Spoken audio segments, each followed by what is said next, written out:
Good morning, everyone.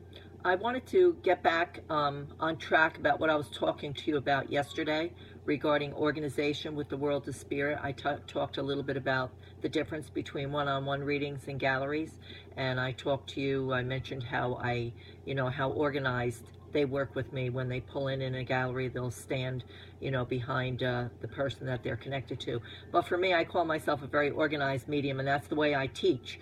And I work very strongly with a band of guides from the other side and I know for those of you who don't do mediumship or maybe are skeptical about mediumship, this is how it has always worked with me, especially over the past 10 years or so since I learned to organize them properly. Okay, so for me, what I do is left side is mother's side and right side is father's side.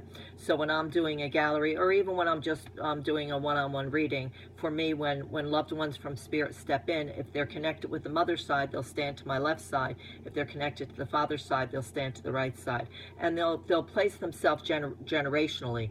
I see no reason whatsoever to bring in information connected with someone's great-great-great-great-grandmother who they have no knowledge about who this person was, or how she lived, or what she did, or what she liked to do, or what she didn't like to do, because I'm all about evidence. I'm all about the here and now. I'm all about proof, and that's the difference between a true evidential medium and a false one. Okay, we don't need to connect generational. We need to connect with loved ones who the people in front of you knew when they lived on the earth plane, who the people in front of you can validate the information that we're bringing in. Okay, so for me, part of being evidential is the organization of it, because they'll present themselves, and when they present themselves, they'll bring specific information, a name connected with them, a month that's very significant, connected around them or the sitter.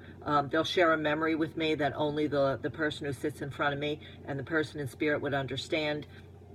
They'll place something in my hand. I always ask Spirit to place something in my hand, which the wonderful Reverend Janet Nohavik taught me when I was, in one of her classes. Ask Spirit to place something in your hand that the person in front of you or the person in spirit would be able to validate.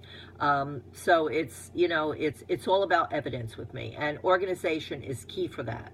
And if it's a loved one, if it's a husband, wife, sibling, they all have their places to stand. So for me, organization is key in helping identify who this loved one is. And again, for me, it's evidence. It's proof that we really are, in fact, connecting with a loved one. No medium should ever say to you, who would you like to connect to? Right there, you should run right out of the room or the place wherever you are.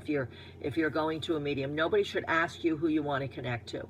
Okay, and again, I reiterate to you the fact that we live in a technological time, when they can go online and they can track your phone number when you call in and pull up one obituary. And in that one obituary, there is a wealth of information. So, evidential mediumship is a little different, and I'm going to talk to you about that by sharing with you some of the examples of evidential mediumship, by sharing certain stories which I've gotten permission to share from people, because I treat my readings with anonymity.